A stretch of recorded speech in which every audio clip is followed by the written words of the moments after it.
जय Maharashtra public. मी आहे कीर्ती. तर आम्ही आज निघालो होतो पूर्ण फॅमिली बरोबर पुण्याला कशाला, तर माझ्या बहिणीच्या मुलाचा बर्थडे असल्यामुळे आम्ही चाललो होतो बर्थडे सेलिब्रेशनला.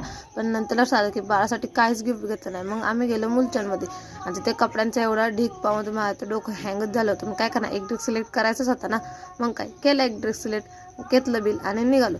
तिथून आम्ही पोचलो रेस्टॉरंटमध्ये एंटर करतात बाळाचं बर्थडे सेलिब्रेशन स्टार्ट झालं होतं. एंट्रन्सला तर इतके गोड फोटो लावले होते बाळाचे, काय सांगू. मग काय गेलो आतमध्ये, इकडे तिकडे फिरलो, फोटोज क्लिक केले. मग बसलो जेवायला.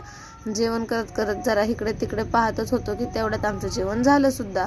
जेवण झाल्यावर आम्हाला दिसला आरसा स्वतःला फ्लॉन्ट करत आम्ही आलो बाहेर ट्रॅम्पलिंग दिसलं. मग काय मारल्या ट्रॅम्पलिंगवर उड्या. मग खाल्लं जरा आईस्क्रीम खालून रेस्टॉरंटमध्ये बाहेर निघल्यावर आम्हाला दिसले पान शॉपीत गेलो, पान खाल्लं आणि मग हा दिवे घाटाचा एकदम मस्त असा व्ह्यू पाहत आजचा ब्लॉग इथे संपूया. Tata, bye bye.